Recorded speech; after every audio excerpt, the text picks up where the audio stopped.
Teman-teman, kita sampai pada bagian 4A, yaitu kita mau bicara mengenai pensyafaat dan penyembahan atau worship.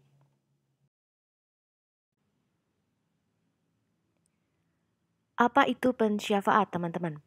Syafaat itu artinya orang yang berdiri di antara Allah dan manusia, the man who's standing in the gap. Jadi Allah dan manusia itu tidak bisa dipersatukan karena Allah begitu kudus dan kita begitu kotor. Jadi kita itu berada di posisi yang berseberangan dengan Tuhan. Jadi harus ada seorang mediator atau perantara atau penengah antara kita dengan Allah. Nah, di dalam Alkitab, teman-teman, di Roma 8 ayat 34 mengatakan demikian. Kristus Yesus yang telah mati, bahkan lebih lagi yang telah bangkit, yang juga duduk di sebelah kanan Allah, yang malah menjadi pembela bagi kita. Ya, kata yang dipakai di sini adalah pembela, perantara, atau bersyafaat atau berdoa bagi kita. Di Ibrani 7 ayat 25 dikatakan demikian. Karena itu ia sanggup juga menyelamatkan dengan sempurna semua orang yang oleh dia datang kepada Allah. Sebab ia hidup senantiasa untuk menjadi pengantara bagi mereka. Jadi Yesus itu sekarang hidup, teman-teman. Dia tidak mati, dia tidak ada di kuburan ya seperti nabi-nabi lainnya. Dia duduk di sebelah kanan Allah Bapa dan dia menjadi pengantara bagi kita. Jadi seorang mediator bagi kita ya. Roma 8 ayat 27, dan Allah yang menyelidiki hati nurani, mengetahui maksud roh itu, yaitu bahwa ia sesuai dengan kehendak Allah, bersyafaat atau berdoa untuk orang-orang kudus. Nah, ini adalah fungsi daripada roh kudus yang Tuhan berikan kepada kita ya.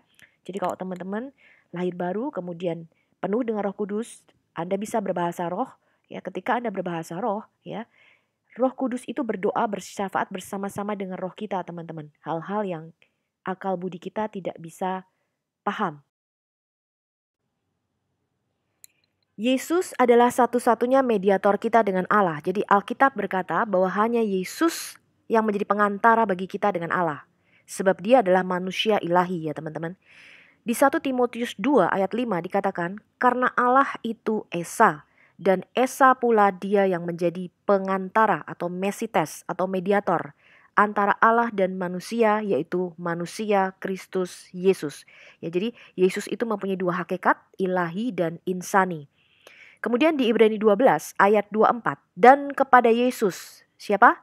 Pengantara perjanjian baru dan kepada darah pemercikan yang berbicara lebih kuat daripada darah Habel.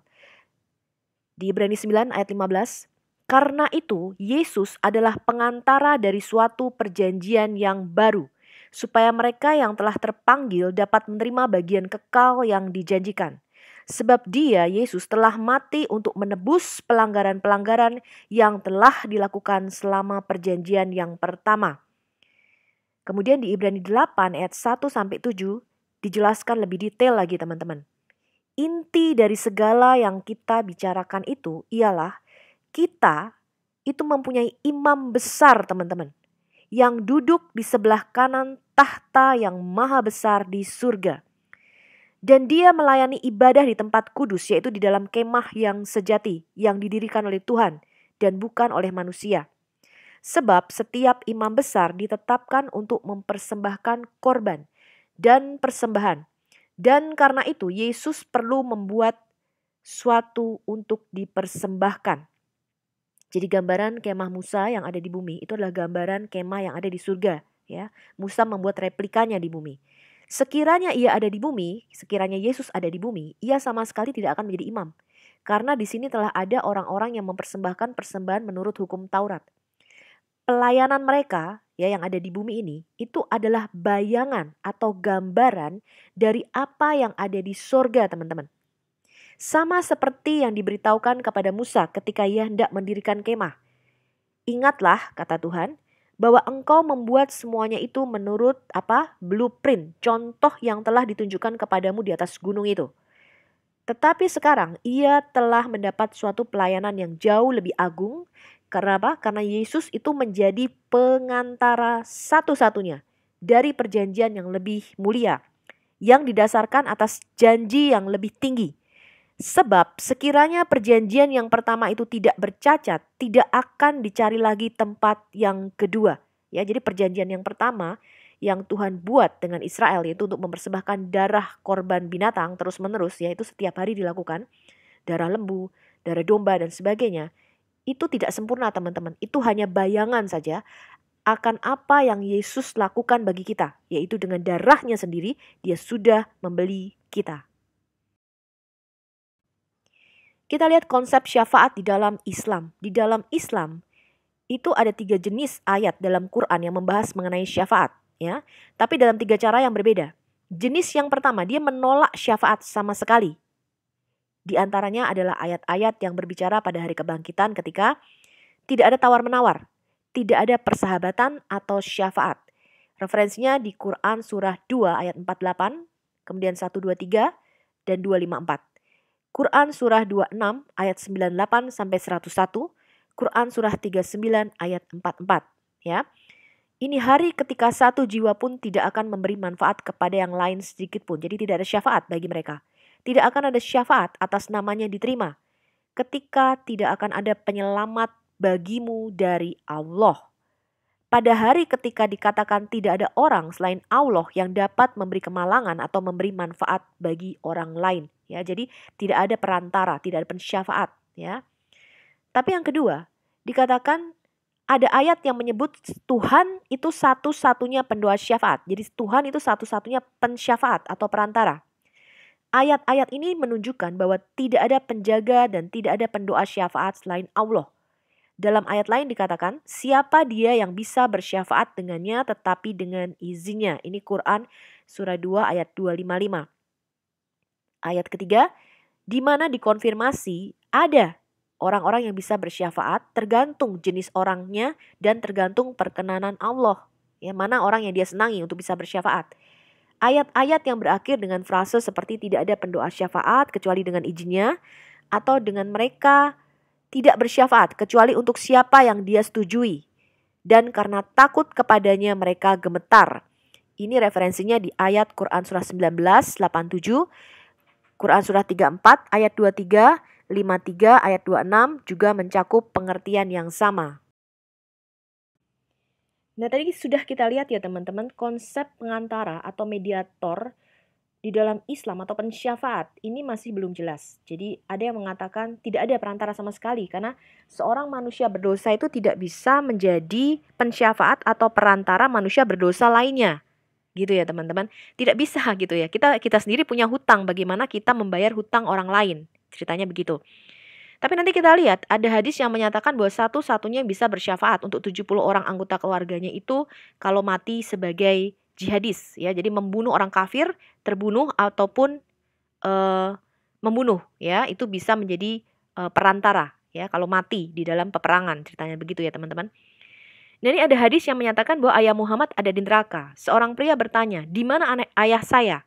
Utusan Allah, dia membalas, "Ayahmu ada di neraka." Ketika dia berbalik, dia berkata, "Ayah saya dan ayahmu ada di neraka." Ini referensinya ada di Sunan Abu Daud 4718. Anda bisa lihat sendiri, Anda bisa post, dan Anda bisa baca sendiri hadisnya. Kemudian referensi lain teman-teman yang mengatakan Abu Hurairah melaporkan utusan Allah mengatakan, "Saya meminta izin untuk meminta pengampunan bagi ibu saya." Aminah ya. Tapi dia tidak memberikannya kepada saya. Saya meminta izin kepadanya untuk mengunjungi makamnya dan dia memberikan izin kepada saya. Ini ada di Sahih Muslim 976a. Ya. Nah, jadi dari dua referensi tersebut teman-teman mengatakan bahwa ayah dan ibu Muhammad itu ada di neraka. Ini kesaksian dari Muhammad sendiri ya, sesuai dengan hadis. Sekarang kita lihat, Muhammad tidak dapat menolong kaumnya dan anaknya dari neraka. Abu Hurairah berkata ketika ayat berikut diturunkan, kalau tadi ayah dan ibu Muhammad kan sudah mati ya. Kalau kita bersyafaat bagi orang yang sudah mati, tentu saja nggak bisa. Itu hanya bisa dilakukan oleh Yesus. Ya, jadi ketika Yesus turun ke dunia orang mati, dia memproklamasikan bahwa dia adalah Mesias, maka orang-orang kudus itu ikut bangkit teman-teman. Ya, pada waktu kebangkitan Yesus, orang-orang kudus itu ikut bangkit bersama dengan Tuhan. Ya, kemudian mereka naik ke Firdaus. Tapi bagi kita manusia, kita tidak bisa bersyafaat untuk orang yang sudah mati.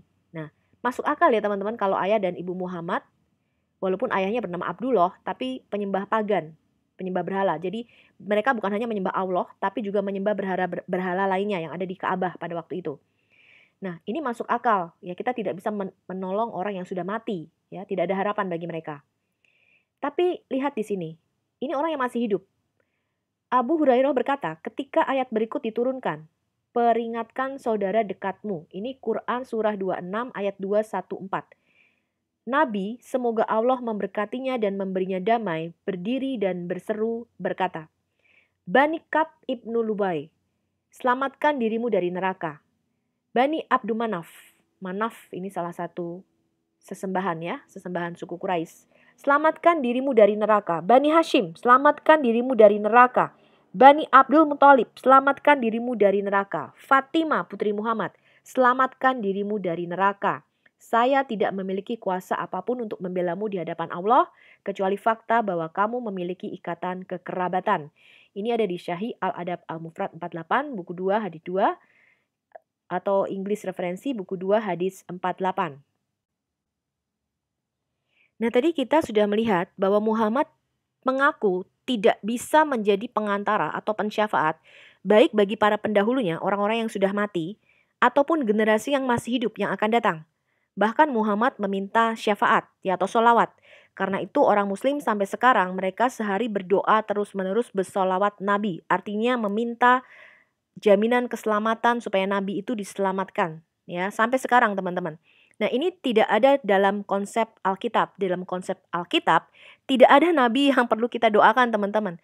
Mereka justru berdoa bagi kita. Jadi orang-orang kudus yang ada di surga itu bersyafaat bagi kita. Ya, termasuk Yesus satu-satunya pengantara yang ada di hadapan Bapa. Nah, kita baca lagi. Tafsir Ibnu Katsir menegaskan dengan menyebutkan ayat 60, Quran surah ayat 60, ayat 3, mengatakan demikian, kerabat karibmu dan anak-anakmu sekali-kali dia bermanfaat bagimu pada hari kiamat. Dia akan memisahkan antara kamu dan Allah Maha melihat apa yang kamu kerjakan. Nah, tafsir Ibnu Katsir mengatakan demikian. Keluarga dekatmu tidak akan bermanfaat di sisi Allah sedikit pun. Karena Allah menghendaki derita bagimu Muhammad, tidak ada perbuatan manfaat mereka yang bisa sampai kepadamu. Bila engkau menyukai mereka yang tidak disukai Allah, maka siapa saja keluarganya yang sepakat dengan kekafiran yang mereka inginkan, sungguh perbuatan mereka dalam kerugian dan kesesatan. Dari Affan, dari Humad, dari Sabit, dari Anas bin Malik. Ini periwayatnya ya. Bahwa seseorang bertanya kepada Nabi, ya Rasulullah, di mana ayahku? Nabi SAW bersabda, di neraka. Ya, maka ketika akan berpaling, Nabi memanggilnya kembali dan berkata demikian, sesungguhnya ayahku dan ayahmu di neraka. Ini ada di Sahih Muslim dan Sunan Abu Dawud. Sekarang, apakah Allah bisa mengampuni dosa kita, teman-teman? Quran surah 48 ayat 2 dikatakan demikian, agar Allah mengampuni dosamu ya Muhammad. Muhammad ini dalam kurung ya, yang telah lalu, dosa yang sudah lalu, dan dosa yang akan datang, serta menyempurnakan nikmatnya kepadamu dan menunjukimu jalan yang lurus. Nah, ini adalah terjemahan Piktal ya, Muhammad Marmaduk Piktal. That Allah may forgive you your sin, past and to come, and complete His favors upon you and guide you in a straight path. Jadi mudah-mudahan ya teman-teman, mudah-mudahan Allah akan mengampuni dosamu ya Muhammad. Ya, tidak seorang pun masuk surga karena amalnya. Sahabat bertanya, engkau pun tidak Rasul? Beliau menjawab, saya pun tidak, kecuali berkat rahmat Allah kepadaku. Ini hadis sahih Muslim dan Al-Bukhari. Nah, lalu bagaimana caranya orang Islam itu bisa masuk ke surga, teman-teman? Kalau tadi tidak ada jaminan ya, kita lihat. Abdullah bin Mas'ud berkata, utusan Allah yang benar dan benar-benar diilhami memberitahu kami bahwa penciptaan dari kalian yaitu disatukan dalam rahim ibunya selama 40 hari. Kemudian menjadi gumpalan untuk waktu yang sama. Jadi menjadi gumpalan daging gitu ya. Maka itu menjadi gumpalan daging yang dikunyah dan untuk jangka waktu yang sama. Jadi 40 hari ya. Kemudian Allah mengirim malaikat kepadanya dan memerintahkan dia untuk menuliskan 4 hal. Jadi pada waktu di dalam rahim ibunya, sang bayi ini, Allah mengutus malaikat untuk menuliskan 4 hal nih. Tuliskan perbuatannya. Ditentuin dulu nih, nanti dia bakal ngapain, kawin sama siapa, matinya bagaimana, ya, usianya, rentang hidupnya, ketentuan-ketentuannya. Dan apakah dia ditakdirkan untuk neraka atau untuk surga. Oleh dia di tangan siapa jiwaku berada, salah satu dari kalian dapat melakukan perbuatan orang-orang dari surga. Jadi berhijab, kemudian beramal saleh, sopan, santun, berpuasa, beramal ya, melakukan perbuatan orang-orang surga. Udah mau masuk surga nih, sampai jarak panjang lengan antara dia dan surga. Jadi cuma sejengkal, maka ketentuan Allah menguasainya masuk neraka. Ya, artinya kamu sudah ditentukan masuk neraka, sekalipun seumur hidupmu itu melakukan perbuatan orang-orang surga katanya. Tinggal sejengkal nih mau sampai surga, tapi takdir Allah menguasainya, take over, ya, mengambil alih. Dan bila dia melakukan perbuatan orang-orang neraka, jahat nih seumur hidupnya, sampai jarak tidak lebih panjangnya lengan bawah antara dia dan neraka, udah sejengkal mau masuk neraka, kemudian ketentuan Allah mengambil alih, ya. Kemudian dia masuk ke surga, dia melakukan perbuatan kaum penghuni surga sampai dia masuk ke dalamnya. Ini adalah hadis Sahih Sunan Ibnu Majah volume 1 buku 1 hadis 76. Dalam Arabik buku 1 hadis 80. Nah, sekarang kita lihat apakah Muhammad tahu dengan pasti kemana dia pergi setelah dia mati. Quran surah 46 Al-Ahqaf, ya, ayat ke-9 mengatakan demikian. Aku bukanlah rasul yang pertama di antara para rasul, ya.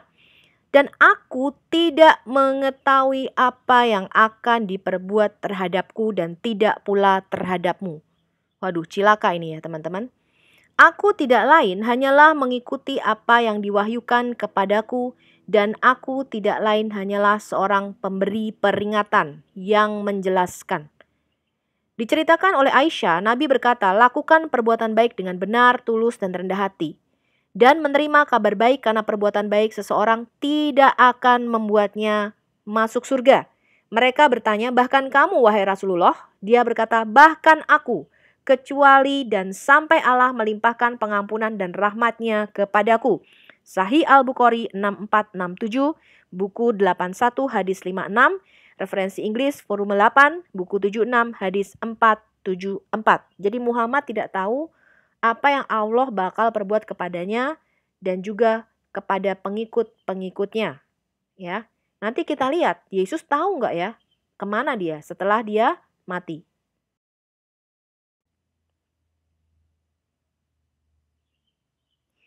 Ini Quran surah 35, Fatir, ayat 18.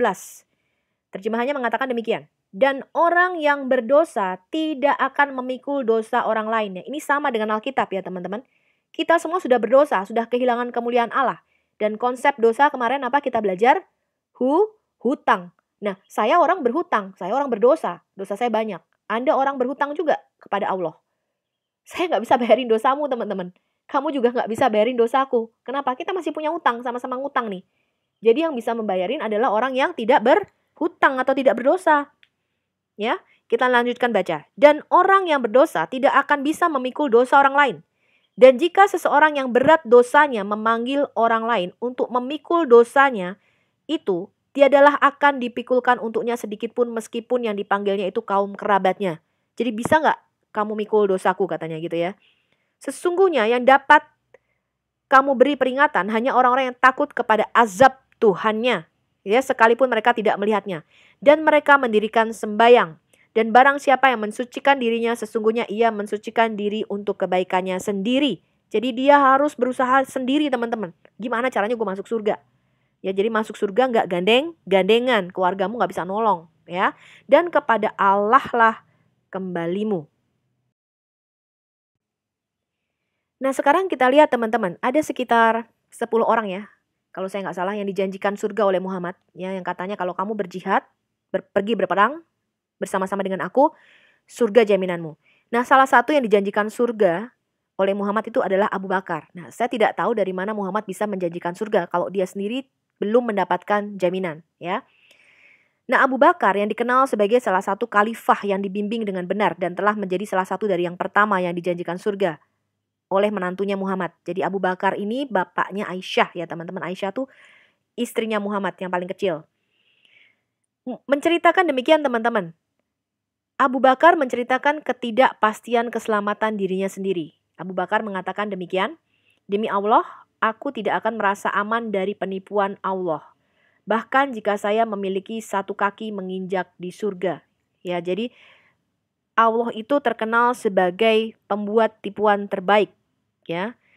Jadi makar itu artinya merencanakan, memplot untuk sesuatu yang buruk. Ya, jadi dia tidak merasa aman nih.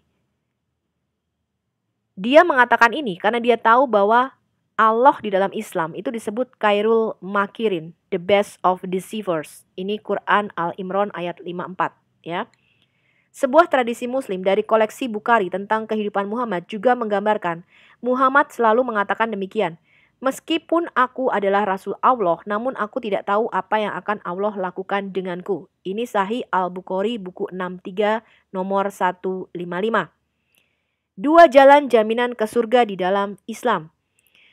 Barang siapa berhijrah di jalan Allah, niscaya mereka akan mendapatkan di bumi ini tempat hijrah yang luas dan rezeki yang banyak.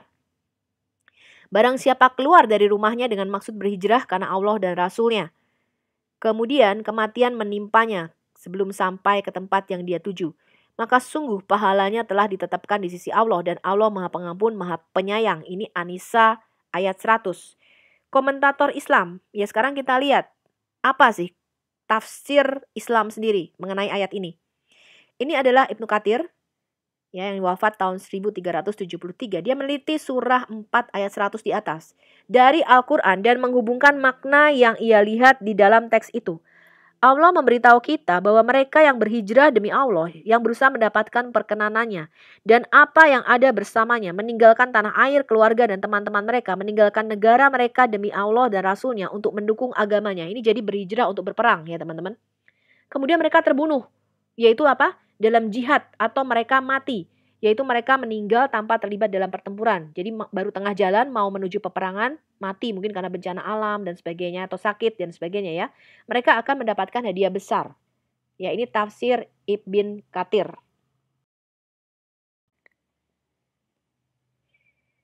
Lalu bagaimana dengan berhijrah di dalam Yesus? Yesus juga mengatakan kita harus berhijrah, teman-teman. Ya, Markus 10 ayat 28 sampai 31 berkatalah Petrus kepada Yesus, "Kami ini telah meninggalkan segala sesuatu dan mengikut Engkau." Jawab Yesus, "Aku berkata kepadamu, sesungguhnya setiap orang yang karena aku dan karena Injil meninggalkan rumahnya, saudaranya laki-laki atau saudaranya perempuan, ibunya atau bapaknya, anak-anaknya atau ladangnya, orang itu sekarang pada masa ini juga akan menerima kembali 100 kali lipat. Rumah, saudara laki-laki, saudara perempuan, ibu, anak, dan ladang. Sekalipun disertai berbagai penganiayaan. Dan pada zaman yang akan datang ia akan menerima hidup yang kekal. Tapi banyak orang yang terdahulu akan menjadi yang terakhir, dan yang terakhir akan menjadi yang terdahulu." Ya, Yohanes 3 ayat 17 mengatakan, "Sebab Allah mengutus anaknya ke dalam dunia." Ini perkataan Yesus sendiri, ya. Allah mengutus anaknya ke dalam dunia bukan untuk menghakimi dunia, kedatangan yang pertama, tetapi untuk menyelamatkannya oleh Dia. Barang siapa percaya kepadanya, ia tidak akan dihukum. Barang siapa tidak percaya, ia telah berada di bawah hukuman sebab ia tidak percaya dalam nama Anak Tunggal Allah. Jadi orang Muslim selalu mengatakan Yesus itu utusan, Yesus itu utusan. Ya itu benar, kita percaya gitu ya teman-teman. Yesus itu memang utusan. Yesus itu utusan, Yesus itu nabi, Yesus itu imam, Yesus itu raja, Yesus itu hakim, Yesus itu Tuhan. Ya, hakikatnya ilahi. Benar, Yesus itu adalah utusan, memang betul. Ya, Yesus itu adalah sang firman yang diutus oleh Bapa, nuzul dalam rupa manusia. Ya, jadi kalau Muslim berkali-kali menegaskan Yesus adalah utusan, itu tidak merubah iman kita. Ya memang Yesus itu adalah utusan, diutus Bapa ke bumi. Makanya dia berkata, "Aku telah turun dari surga." Yesus berkata, "Aku ini turun dari surga, datang ke dalam dunia, ya, mencari dan menyelamatkan kamu," katanya. Ya. Nah, Yesus berkata apa? Barang siapa percaya kepada siapa? Kepada ini loh, manusia Yesus Kristus yang ada di depanmu ini, dalam rupa manusia ini, kalau kamu percaya aku ini, ia tidak akan dihukum. Barang siapa tidak percaya, ia telah berada di bawah penghukuman, sebab ia tidak percaya dalam nama Anak Tunggal Allah. Lalu Roma 10 ayat 9 mengatakan demikian, teman-teman. Bagaimana caranya kita bisa diselamatkan? "Jika kamu mengaku dengan mulutmu bahwa Yesus adalah Tuhan," ya, jadi bersaksi tidak menyangkal Yesus, "dan percaya di dalam hatimu," kamu beriman di dalam hatimu, bahwa Allah telah membangkitkan dia dari antara orang mati, maka kamu akan diselamatkan, teman-teman. Ya.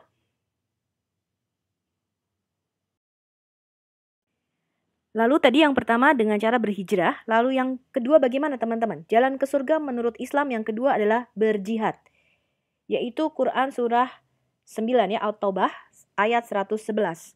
Sesungguhnya Allah membeli dari orang-orang mukmin baik diri maupun harta mereka dengan memberikan surga untuk mereka.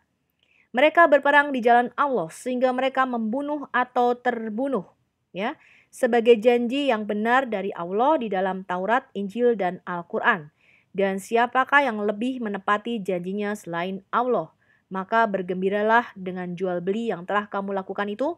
Yang demikian itulah kemenangan yang agung. Jadi tetap harus berjihad. Ya, tadi harus berhijrah yang ikut perang untuk apa? Berjihad. Nah, ini salah satu atau satu-satunya jalan menuju keselamatan. Kita baca lagi di Quran surah 61 As-Saff ya, ayat 10 sampai 12. Wahai orang-orang yang beriman, maukah kamu aku tunjukkan suatu perdagangan yang dapat menyelamatkan kamu dari azab yang pedih? Yaitu apa? Kamu beriman kepada Allah dan Rasul-Nya dan berjihad di jalan Allah dengan harta dan jiwamu.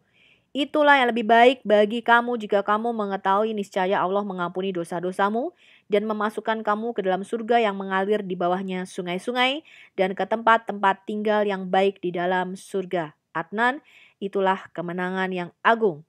Kemudian An-Nisa ayat 74. Karena itu, hendaklah orang-orang yang menjual kehidupan dunia untuk kehidupan akhirat berperang di jalan Allah. Ya, dan barang siapa berperang di jalan Allah lalu gugur atau memperoleh kemenangan, maka akan kami berikan pahala yang besar kepadanya. Ya.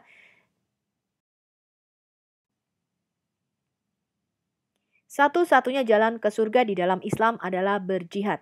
Sejarawan Islam terkenal, At-Tabari, berbicara tentang jihad di jalan Allah seperti berikut. Kami memerangi, ya, berperang untuk membunuh artinya ya, orang-orang sampai mereka percaya kepada Allah. Dia yang percaya kepada Allah dan Rasul-Nya telah melindungi kehidupan dan harta miliknya dari kita. Adapun orang yang kafir, kita akan berperang selamanya karena Allah. Membunuhnya adalah masalah kecil bagi kita. Buku tafsir Al-Tabari 9 ayat 69. Ya. Ini juga janji-janji yang diberikan kalau teman-teman ada yang dibujuki ya teman-teman. Ini Osama bin Laden untuk para martirnya di jalan jihad atau perang suci. Itu sebagian besar selaras dengan janji-janji dari Quran surah 9 ayat 111, surat 61 ayat 10 sampai 12, surat 4 ayat 74 di atas ya. Jadi mereka akan dibujuk ya. Dengan cara apa? Hak istimewa martir itu dijamin oleh Allah. Pengampunan dengan darah pertama dari darahnya. Dia akan ditunjukkan tempat duduknya di surga. Dia akan dihiasi dengan perhiasan bagi orang-orang percaya. Kemudian dinikahkan dengan perawan surga. Dilindungi dari siksa kubur. Jaminan keamanan di hari pengadilan. Dimahkotai dengan mahkota martabat. Sebuah batu delima yang lebih baik daripada seluruh dunia di bumi ini dan seluruh isinya. Dikawinkan dengan 72. Ya minimal ini ya. Minimal 72 dari perawan surga yang murni dan indah. Dan syafaatnya atas nama 70 kerabatnya akan diterima. Jadi dia bisa bersyafaat untuk 70 keluarganya kalau dia mati martir ya teman-teman. Kalau dia membunuh orang-orang kafir. Dengan kata lain, melawan dan membunuh orang-orang yang tidak beriman, kafir ya. Oleh sebab Allah datang dengan jaminan imbalan masuk surga, pengampunan dosa, kehormatan, perawan surgawi, dan kemampuan untuk menjadi pensyafaat atas nama keluarganya. Ini jelas berbeda dengan apa yang Injil ajarkan atau Alkitab ajarkan ya teman-teman ya. Lalu bagaimana dengan apa kata Alkitab teman-teman? Bagaimana caranya kita bisa keluar ya teman-teman dari kubangan dosa ini, kemudian kita dapat mencapai keselamatan kekal.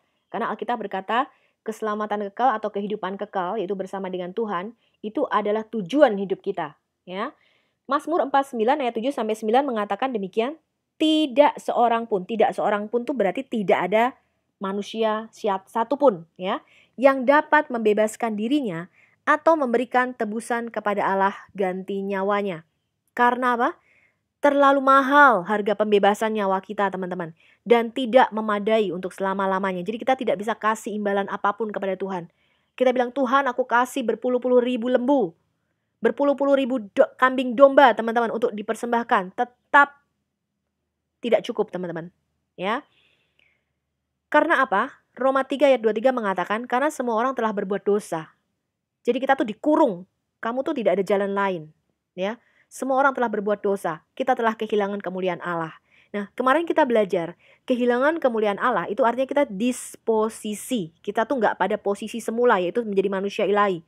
Kita sudah kehilangan itu, keilahian di dalam diri kita. Kita menjadi manusia duniawi, teman-teman. Ya, yang tadinya kita harusnya bisa berhubungan dengan dunia roh, ya, juga berhubungan dengan dunia material atau fisik. Sekarang nggak bisa, teman-teman. Ya, untuk kita bisa masuk ke dalam dimensi roh, itu perlu penebusan Yesus. Ya, kita sudah kehilangan kemuliaan itu. Jadi posisinya tuh meleset, teman-teman. Ya. Roma 6 ayat 23 mengatakan demikian. Upah dosa ialah apa? Maut atau kematian. Makanya saya harus mati, Anda juga harus mati. Karena kita semua ini orang berdosa, teman-teman. Ya. Dan saya merasa puji Tuhan, syukur ya teman-teman, ketika saya pertama kali lahir baru, teman-teman bertanya, kok kamu bisa mengalami itu, kenapa? Saya bersaksi karena saya ini dosanya begitu besar. Tapi saya merasakan kasih Tuhan yang luar biasa. Ya teman-teman, yang mengampuni dosa-dosa saya. Kalau Tuhan tidak jamah saya tidak ketemu Tuhan, saya nggak tahu jadinya apa ya teman-teman ya. Nah, dikatakan demikian teman-teman. Tetapi karunia Allah ialah hidup yang kekal di dalam Kristus Yesus Tuhan kita. Lalu bagaimana apa kata Quran? Quran surah 19 ya, surah Maryam ayat 71 mengatakan demikian. Tidak seorang pun di antara kamu yang tidak mendatangi neraka. Hal itu bagi Tuhanmu adalah suatu ketentuan yang sudah ditetapkan. Jadi konsep Islam ya, itu mereka harus masuk neraka dulu teman-teman. Bayar dosanya di neraka. Berapa lama nggak tahu. Tergantung, kalau amalmu banyak, mungkin kamu sebentar di neraka.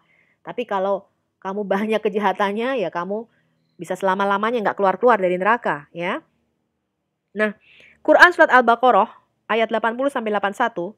Dan mereka berkata, neraka tidak akan menyentuh kami kecuali beberapa hari saja. Jadi mereka mengatakan kami sebentar saja di neraka. Katakanlah, sudahkah kamu menerima janji dari Allah sehingga Allah tidak mengingkari janjinya? Ataukah kamu mengatakan tentang Allah sesuatu yang tidak kamu ketahui? Bukan demikian katanya. Barang siapa berbuat apa? Keburukan atau kejahatan dan dosanya telah menenggelamkannya, maka mereka itu penghuni neraka, mereka kekal di dalamnya. Ya, jadi neraka itu kekal. Nggak pindah-pindah gitu, nggak ada transit teman-teman. Ya, di Alkitab sekali masuk neraka ya udah masuk neraka, ya, nggak bisa keluar dari situ. Nah lalu apa sih kata Alkitab tentang dosa teman-teman? Ya tadi kita belajar sedikit teman-teman bahwa original dari dosa ini adalah dari iblis atau setan. Jadi setan inilah yang pertama kali berbuat dosa atau kejahatan, ya. Dia adalah permulaan dari semua dosa. Dikatakan dia bapa segala pendosa dan bapa segala pembohong, ya. Setan itu rebel ya atau memberontak melawan firman Tuhan. Nanti ketika kita sampai di kitab Yesaya atau Yeskiel, kita akan bahas sedikit dalam sesi khusus mungkin ya, di original sin ya atau dosa asal. Nah, lalu bagaimana dengan kita? Manusia kita dibujuk oleh setan turut serta di dalam pemberontakan itu, ya. Dosa manusia di dalam Alkitab itu seperti hutang. Yesus memberikan perumpamaan dosa itu seperti orang yang mempunyai hutang, teman-teman. Di Matius 18 ayat 21 sampai 35, ada seorang berhutang kepada raja 10.000 talenta, tapi orang itu tidak mampu membayar hutangnya. Ini kita perumpamaannya, ya kita berhutang kepada Tuhan, kepada raja. Maka raja memerintahkan dia, istri dan anak-anaknya dijual, masukin ke neraka nih sebagai pelunas hutang. Kemudian kita mohon belas kasihan kepada Tuhan dan raja itu membebaskan hutangnya, teman-teman. Tapi kita, orang itu ya, kemudian bertemu dengan temannya yang berhutang 100 dinar. Dia mencekik kawannya meskipun kawannya sujud memohon belas kasihan. Dia memasukkannya ke penjara. Maka ketika raja itu mendengar perbuatan itu, marahlah dia dan menyerahkan orang itu kepada algojo, ini kepada setan-setan, ya. Nah, ini adalah satu perumpamaan teman-teman, bagaimana kita ini yang berhutang demikian besar kepada Tuhan. Tuhan itu sudah ngampuni kita loh, ketika kita memohon belas kasihan, bertobat, menyesal. Darah Yesus menghapuskan, kita percaya Yesus sudah menebus mati bagi dosa-dosaku. Tapi kita tidak mau mengampuni orang lain yang mau membunuh kita, memfitnah kita, ya, membenci kita. Kita nggak mau ngampuni teman-teman. Yesus katakan apa? Jika kamu tidak mengampuni dosa sesamamu, maka Bapamu di surga juga tidak akan mengampuni dosamu. Maka Yesus di atas kayu salib, dia berkata apa? Bapa, ampunilah mereka. Karena mereka tidak tahu apa yang mereka perbuat. Ya. Nah, Yesus tidak munafik, teman-teman. Dia benar-benar do the talk. Ya, dia melakukan apa yang dia katakan. Nah, kita juga harus mencontoh seperti Yesus. Kita harus mengampuni teman-teman kita. Ya. Dalam doa Bapa kami, ini menjadi lebih jelas lagi, teman-teman. Ya, kalau kita baca doa Bapa kami yang ada di surga, dikuduskanlah namamu, datanglah kerajaanmu, jadilah kehendakmu di bumi seperti di surga. Ya, berilah pada kami makanan kami yang secukupnya pada hari ini. Dan apa? Ampunilah, bahasa Inggrisnya lebih jelas, teman-teman. Ampunilah hutang kami, teman-teman. Our debt. Ya, seperti kami pun mengampuni our debtors.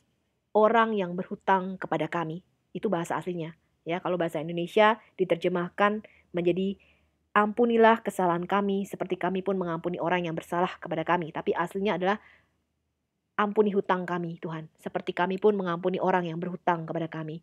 Lunaskan hutang kami, Tuhan. Seperti kami juga menganggap lunas orang yang berhutang kepada kami. Dan Alkitab berkata kalau kamu berkata kamu mengasihi Allah yang tidak kelihatan, tapi kamu tidak mengasihi saudara-saudaramu yang kelihatan, ya. Kita mengasihi bukan hanya orang-orang Kristen, teman-teman. Kita mengasihi orang-orang Muslim, teman-teman.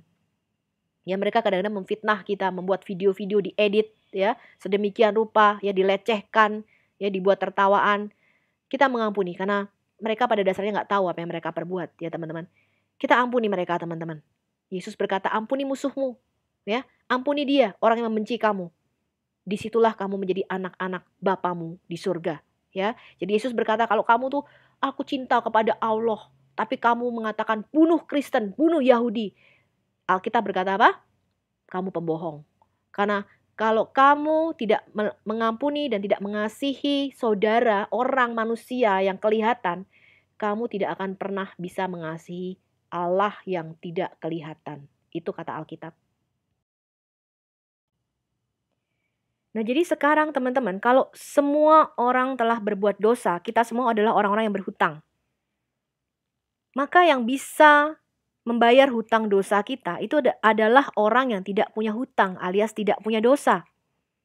Jika semua orang telah jatuh dalam dosa dan berhutang kepada Tuhan, lalu siapa yang dapat menebus kita dari maut dan kematian kekal, teman-teman? Tuhan perlu satu orang manusia yang dapat menjadi penebus. Di bumi ini ada manusia banyak miliaran. Ya, pada zaman Yesus mungkin ratusan juta kali ya. Ada manusia, tapi problemnya semua berdosa. Ya, Tuhan mau tolong kita. Tapi problemnya semua manusia di bumi sudah berdosa. Di surga ada nggak yang nggak berdosa? Ada, teman-teman, yang tidak berdosa. Problemnya dia bukan manusia. Ya, karena penebus itu, ini adalah hukum roh ya teman-teman, harus berasal dari kaumnya, jenisnya. Nanti ketika kita belajar kitab Rut, yaitu Goel, ya Goel itu adalah kinsman redeemer. Jadi seorang penebus itu harus berasal dari saudara-saudaramu, orang yang paling dekat dengan kamu. Makanya Yesus itu adalah kakak sulung kita. Ya, dia adalah yang sulung ya dari semua saudara. Jadi dia kepala, dia yang pertama, ya. Di bumi ini semua manusia berdosa, teman-teman. Di surga ada yang tidak berdosa tapi bukan manusia, dia roh. So, what is God's solution for our sins? Apa solusi Tuhan buat dosa kita? Ya. Dikatakan demikian. Karena begitu besar kasih Allah akan dunia ini, ya, Tuhan sangat mengasihi kamu dan mengasihi saya. Dikatakan apa? Dia mengutus anaknya yang tunggal. Dia mengutus sang firman itu yang tidak punya dosa. Untuk apa? Mengambil rupa manusia jadi sama dengan kita. Ya. Dikatakan apa? Dia yang tidak berdosa dijadikan dosa karena kita. Makanya Yesus itu ketika di atas salib dikatakan semua dosa seluruh umat manusia itu ditimpakan kepadanya. Karena Yesus itu tidak berdosa, jadi dia tidak bisa mati. Selama Yesus berjalan di bumi ini dan dia tidak punya dosa, dikatakan Yesus itu kudus, nggak punya dosa. Jadi kematian nggak bisa menyentuh dia, teman-teman. Dia nggak bisa mati masalahnya. Makanya Yesus berkata apa? Aku meletakkan nyawaku, tidak seorang pun dapat mengambilnya. Kenapa? Dia nggak punya dosa. Ya, jadi maut itu hanya punya sengat atau punya kuasa ketika kita jatuh dalam dosa. Masalahnya Yesus tidak berdosa. Bahkan dicoba iblis, dia tetap kudus. Ya, sehingga dia nggak bisa mati. Jadi Allah harus menimpakan dosa atas Yesus supaya Yesus bisa turun ke dunia orang mati. Lalu mengambil kunci maut dan kerajaan maut yang dipegang iblis. Ya, dia yang tidak berdosa dijadikan dosa karena kita. Ya, dikatakan dia tuh jadi kutuk. Karena dikatakan terkutuklah orang yang digantung di atas pohon. Ya, jadi dia tuh jadi kutuk, dia jadi substitusi, dia jadi domba pengganti ini loh teman-teman. Ya, di perjanjian lama itu dia jadi domba, anak domba kita. Dia turun dari sorga menjadi sama dengan manusia untuk menebus kita. Ya, jadi nggak bisa roh, nggak bisa malaikat, harus dari manusia. Penebus itu harus dari kinsman redeemer, harus dari orang yang paling dekat, Goel.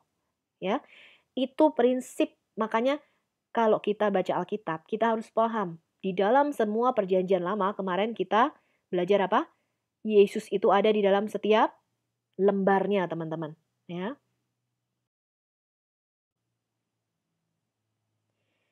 Kemudian 1 Korintus 15 ayat 55 sampai 57 dikatakan gini, sengat maut, sengat itu artinya kuasa, ya. Kuasa maut itu apa? Ialah dosa. Jadi ketika kamu berdosa, langsung maut menjemputmu. Ya, dia nggak usah pakai izin, ya, karena Allah berfirman, ya, Allah Tuhan kita ya berfirman, ya, ketika kamu berbuat dosa maka kamu pasti akan mati, pasti mati, ya. Jadi kematian itu ada teman-teman. Selama Adam dan Hawa di Taman Eden, kematian itu tetap ada, tapi kematian itu tidak punya sengat, nggak punya kuasa, karena Adam dan Hawa tidak berbuat dosa, jadi nggak bisa mati-mati, ya. Dan kuasa dosa ialah apa? Hukum Taurat.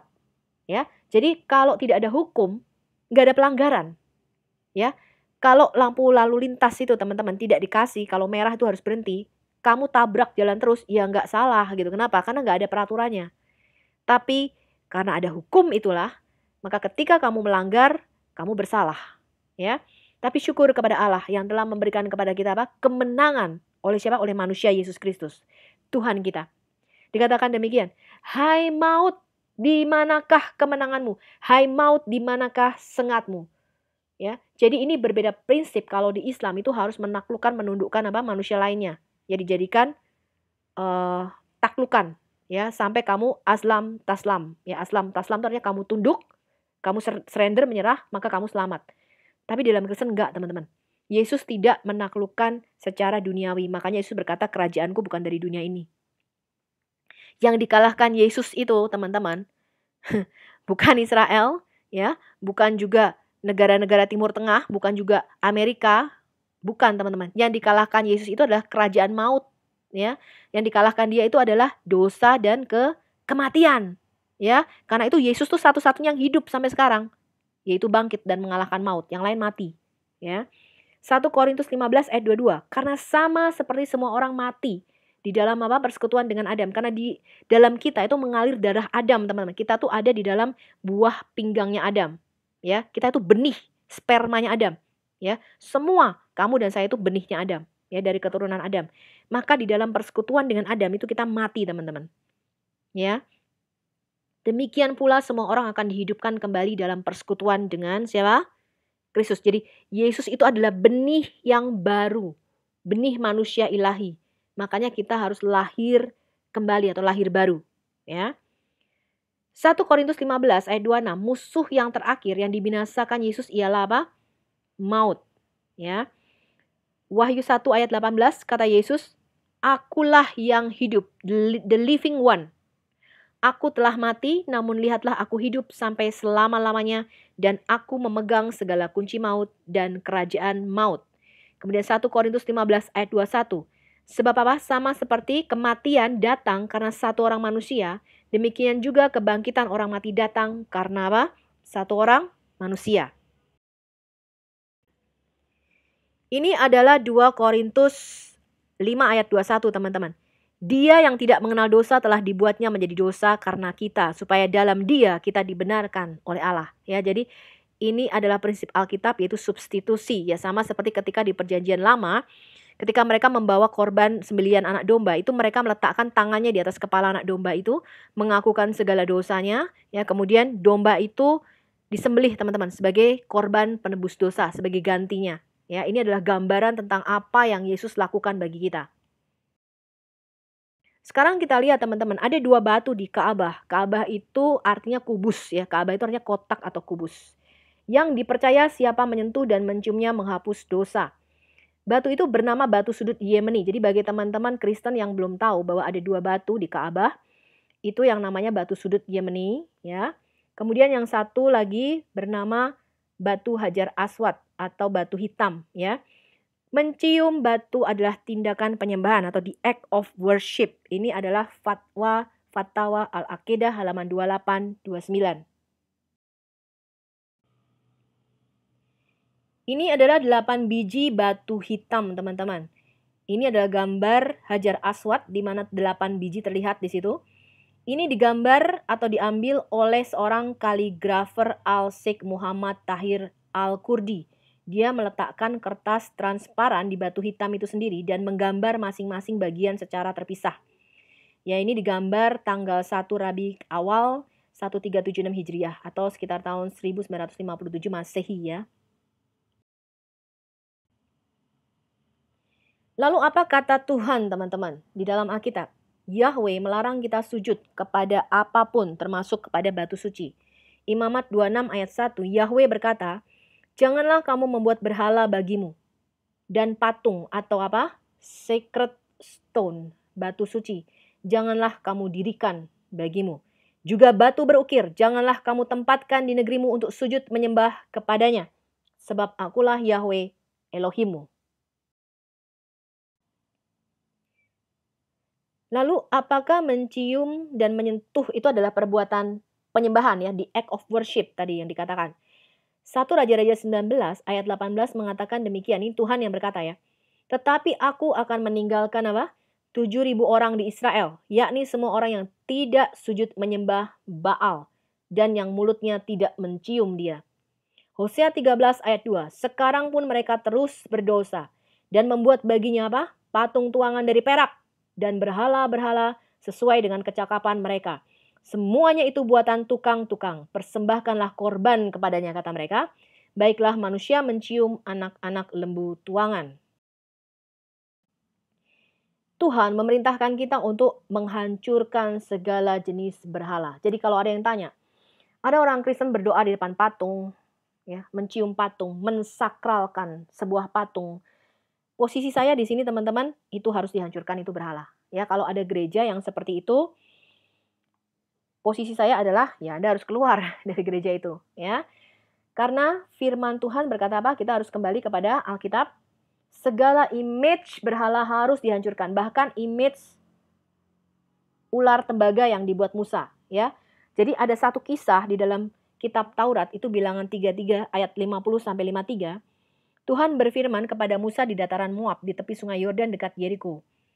Berbicaralah kepada orang Israel dan katakanlah kepada mereka, apabila kamu menyeberangi sungai Yordan ke tanah Kanaan, maka haruslah kamu menghalau semua penduduk negeri itu dari depanmu dan membinasakan segala apa?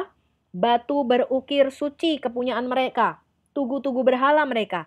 Juga haruslah kamu membinasakan apa? Segala patung tuangan mereka dan memusnahkan segala bukit pengorbanan mereka. Jadi dari batu, dari kayu, dari logam apapun, ya, itu harus dihancurkan, teman-teman. Haruslah kamu menduduki negeri itu dan diam di sana, sebab kepadamulah kuberikan negeri itu untuk apa? Diduduki.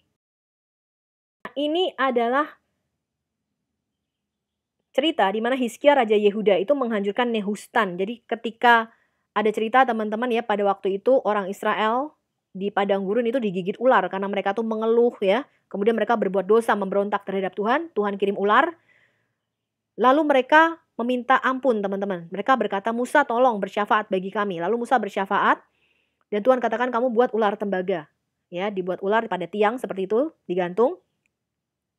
Dan dikatakan barang siapa yang melihat kepada ular tembaga itu dia akan tetap hidup. Ini gambaran Yesus Tuhan kita, ya. Di bab 1 kita udah jelaskan di bagian pertama kemarin, ular tembaga Musa. Ternyata ular tembaga Musa ini disakralkan sama orang-orang Yahudi, teman-teman. Mereka memberinya nama Nehustan, ya. Disembah, dikasih sesajen di depannya, ya. Di 2 Raja-Raja 18 ayat 14 dikatakan Raja Hizkia, dialah yang menjauhkan bukit-bukit apa? Pengorbanan dan yang meremukkan tugu-tugu batu suci berhala dan yang menebang apa? Tiang-tiang berhala dan yang menghancurkan ular tembaga yang dibuat Musa. Sebab sampai pada masa itu orang Israel masih membakar korban bagi ular itu yang namanya disebut Nehustan. Ya, nanti kita lihat ular tembaga Musa ini dijadikan simbol apa teman-teman? Apotik ya. Kalau teman-teman lihat sekarang apotik itu simbolnya ada ularnya. Itu karena simbol apa? Barang siapa yang melihat kepadanya itu sembuh ya. Nah, itu nanti kita bahas sedikit mengenai itu sebagai pengetahuan. Ya, jadi apapun teman-teman tidak boleh jadikan berhala. Pada waktu itu aja Tuhan menyuruh Musa membuat ular tembaga sebagai apa? Sebagai simbol. Habis itu ular tembaga ini kok bisa disimpan ya? Saya juga nggak tahu, mungkin dikeramatkan karena kan sakti ya kan, barang siapa yang melihat tuh hidup. Wah, ini ular sakti nih. Nah, ini dikeramatkan teman-teman. Nah, Alkitab mengatakan apa? Itu berhala. Jadi dikasih sesajen sama orang-orang Israel di bawah ular tembaga itu, ya. Nah, kita belajar sedikit sekilas mengenai Hajar Aswad. Ini menarik, teman-teman. Ini adalah kitab sejarah mereka. Ketika Bani Bakar bin Abdi Manaf bin Kinanah bin Gaishan bin Kaza'ah mengusir keturunan Jurhum dari wilayah Mekah, Amir bin Haris bin Madah Ar-Jurhumi membawa serta 2 patung emas kepala rusa dan Hajar Aswad dipendam di sumur Zam-Zam. Seterusnya mereka berangkat menuju Yaman. Yaman itu di selatannya Saudi Arabia ya. Namun pemendaman Hajar Aswad di dalam sumur Zam-Zam itu tidak bertahan lama. Ya, karena seorang wanita dari Bani Kasa'ah memberitahukan kepada kaumnya bahwa dia melihat orang Jurhum memendam Hajar Aswad di sumur tersebut. Kemudian mereka meletakkan Hajar Aswad kembali ke tempatnya. Ya, jadi yang tadinya sudah dipendam sama suku Jurhum ini musuhnya suku Quraisy ya, teman-teman. Hal ini terjadi sebelum pembangunan oleh Qusay bin Kilab. Setelah Mekah dikuasai oleh suku Karamitah di bawah pimpinan Abu Tahir Al-Qurmuti, mereka membantai 1.700 orang di Masjid Al-Haram.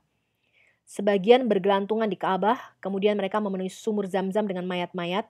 Mereka merampas harta orang-orang dan perhiasan Ka'bah, merobek-robek kiswah penutup Ka'bah, dan membagikannya kepada kawan-kawannya, merampok benda-benda berharga di dalam Ka'bah, melepas pintu Ka'bah, dan memerintahkan pula untuk mengambil talang emasnya. Ya. Kemudian pada tahun 606 Masehi ketika Mekah kebanjiran yang menyebabkan kerusakan pada Ka'bah, banyak kabilah Quraisy yang bersengketa mengenai orang yang harus meletakkan batu mulia ini kembali ke tempatnya. Setelah disepakati, orang yang harus meletakkan adalah orang yang pertama kali masuk Ka'bah. Lalu Rasulullah Shallallahu Alaihi Wasallam menggelar sebuah kain persegi 4 dan para pemimpin kabilah diminta untuk memegang setiap sudut kain tersebut. Ya, lalu Rasulullah Shallallahu Alaihi Wasallam meletakkan Hajar Aswad kembali ke tempatnya. Ini terjadi 5 tahun sebelum kenabiannya, yaitu di usia 35. Sekitar tahun 180-an Hijriah, Abdullah bin Zubair memasang lingkaran pita perak di sekeliling Hajar Aswad. Pemasangan pita perak itu dilakukan agar Hajar Aswad tetap utuh dan tidak mudah pecah. Pemasangan pita perak berikutnya dilakukan tahun 189 Hijriah ketika Sultan Harun al-Rashid berkuasa. Pada tahun 7 Zulhijjah 317 Hijriah, Abu Tahir Al-Qurmuti kembali menduduki kota Mekah, mencopot Hajar Aswad dari tempatnya secara paksa. Abu Tahir memerintahkan Jafar bin Ilaj untuk mencopot Hajar Aswad dan membawanya. Setelah sebelumnya dia melakukan kebiadaban dengan membunuh orang-orang yang sedang tawaf, itikaf, dan sholat. Mereka membawa Hajar Aswad kembali ke negerinya di Bahrain ya. Setelah itu tempat Hajar Aswad kosong. Orang-orang yang tawaf itu hanya meletakkan tangannya di tempatnya saja untuk mendapatkan berkahnya. Akhirnya Hajar Aswad dikembalikan ke tempatnya pada tanggal 10 Zulhijjah 339 Hijriah setelah 22 tahun Ka'bah kosong dari Hajar Aswad. Pada tahun 363 Hijriah, datang seorang laki-laki dari Romawi. Saat ia mendekati Hajar Aswad, ia mengambil cangkul dan memukulkannya dengan kuat ke pojok tempat Hajar Aswad hingga berbekas. Ketika ia akan mengulangi perbuatannya, seorang Yaman datang dan menikamnya sampai roboh. Kemudian pada tahun 413 Hijriah, Bani Fatimiyah itu mengirim sebagian pengikutnya dari Mesir di bawah pimpinan Hakim al-Abidi. Di antaranya ada seorang laki-laki yang berkulit merah dan berambut pirang serta berbadan tinggi besar. Sebelah tangannya menghunus pedang, sedangkan yang sebelah memegang pahat. Lalu dipukulkannya ke Hajar Aswad sebanyak 3 kali hingga pecah dan berjatuhan. Sambil berkata, "Sampai kapan batu hitam ini disembah? Sekarang tidak ada Muhammad atau Ali yang dapat melarangku dari perbuatanku. Kini aku ingin menghancurkan Ka'bah." Ya. Kemudian pasukan berkumpul untuk membunuh dia dan berikut para pembantunya. Kemudian pada tahun 990 Hijriah, datang seorang laki-laki asing, ini bukan orang Arab, membawa sejenis kapak dan memukulkannya ke Hajar Aswad. Kemudian Pangeran Nasyir menikamnya dengan belati hingga mati. Tahun 1268 Hijriah, Sultan Abdul Majid, Khalifah Utsmaniyah, ini yang memerintah sekitar tahun 1839 sampai 1861 Masehi, menghadiahkan sebuah lingkaran emas untuk dililitkan pada Hajar Aswad sebagai pengganti lingkaran pita perak yang telah hilang. Lingkaran emas ini kemudian diganti semula dengan lingkaran perak oleh Sultan Abdul Aziz, Khalifah Utsmaniyah yang memerintah tahun 1861-1876 Masehi ya penggantinya. Kemudian pada tahun 1331 Hijriah atas perintah Sultan Muhammad Rashid yaitu Muhammad kelima yang memerintah tahun 1909 sampai 1918, lingkaran pita perak itu diganti dengan lingkaran pita perak yang baru untuk menjaga dan mengekalkan keutuhannya. Hajar Aswad itu sering dililit dan dilingkari dengan lingkaran pita perak. Peristiwa lain yang pernah terjadi adalah ketika di akhir bulan Muharram 1351 Hijriah, datang seorang laki-laki dari Afghanistan. Ia mencungkil pecahan Hajar Aswad dan mencuri potongan kain kiswah serta sepotong perak pada tangga Ka'bah. Penjaga masjid mengetahui perbuatannya itu, kemudian menangkapnya, dia pun dihukum mati. Kemudian pada tanggal 28 Rabiul Akhir 1351 Hijriah, datang Raja Abdul Aziz bin Abdur Rahman Al-Faisal As-Saud ke Masjid Al-Haram dalam rangka perekatan pecahan Hajar Aswad. Akibat perbuatan tentara terkutuk tadi, perekatan tersebut dilakukan setelah diadakan penelitian oleh para ahli untuk menentukan bahan khusus yang digunakan untuk merekat batu pecahan Hajar Aswad ya, yaitu berupa bahan kimia yang dicampur dengan minyak misik dan ambar. Jadi sampai sekarang ini Hajar Aswad ada maintenance-nya ya, tiap 1 bulan sekali itu rekatannya itu diperbaiki teman-teman, karena kan sering dicium dan disentuh ya. Ini berasal dari sumber sejarah Islam, History of Islam, itu volume 3, ditulis oleh Akbar Shah Khan Naji Babadi. Ka'bah itu dihancurkan dan Hajar Aswad dicuri. Tidak banyak orang yang tahu bahwa batu hitam itu dicuri dari Mekah selama 23 tahun. Orang-orang Karmati itu mencurinya pada bulan Januari 930 Masehi. Batu itu dicuri dan dibawa ke markas Hajar mereka yang sekarang adalah Bahrain oleh pemimpin Karmatian, Abu Thahir Al-Karmati. Abu Thahir Al-Karmati adalah penguasa Karmati dari Bahrain kuno dan historis. Saudaranya, Abu Said Hasan bin Bahram Al-Janabi adalah pendiri negara Karmatian. Abu Thahir Al-Karmati menjadi pemimpin tahun 923 Masehi. Pemerintahnya melakukan ekspansi ya, dia menyerbu Basra di tahun 923 Masehi dan Kufa di tahun 927 Masehi. Dia juga mengancam akan mengambil alih Baghdad dan merampok sebagian besar Irak. Ya, dia tidak dianggap sebagai pemimpin yang damai. Jadi ini orang penuh dengan kekerasan ya, Al-Karmati. Kemudian di tahun 930 Masehi, pemimpin Karmatian itu menjalani rencana mengerikan. Dia berencana untuk apa? Menyerang Mekah, teman-teman, ya. Ketika pertama kali tiba di kota itu, ia tidak diizinkan masuk. Jadi ia mengambil sumpah perdamaian yang menjamin bahwa dia akan tetap damai. Tapi dia tidak menepati sumpahnya. Apa yang dia lakukan sama sekali tidak ada damai. Ya, pada hari pertama haji, orang-orang Karmati menyerang Mekah. Tentara Karmati datang dengan kuda-kuda mereka dan memasuki Masjid Al-Haram. Mereka membantai para berziarah secara brutal. Laporan menunjukkan bahwa sekitar 30.000 peziarah tewas saat mereka berdoa di sekitar Ka'bah. Orang-orang Karmati mengejek para peziarah dengan ayat-ayat Al-Quran ketika mereka terbunuh. Ya, mereka menjarah Ka'bah, menghancurkan bangunan-bangunannya, rumah-rumah dijarah, budak-budak disita, mayat-mayat peziarah dibuang ke sumur Zam-Zam, ya, untuk dibiarkan membusuk di sana. Sementara yang mati lainnya dibiarkan di jalan-jalan untuk membusuk. Al-Karmati membuka Ka'bah dan mengencingi batu itu, mengambil batu hitam dan pergi ke atas Ka'bah dan berkata, "Aku di dalam Tuhan dan Tuhan di dalam aku." Dia nantang ya teman-teman. "Di mana Allahmu? Di mana Tuhanmu? Aku adalah Tuhanmu yang agung," katanya. "Di mana burung-burung Tuhan, Tayir al-Ababil yang melindungi Ka'bah? Di mana batu-batu apinya?" Ya, hijarah min sejil. Al-Karmati melakukan itu menantang Quran surah 105 Al-Fil.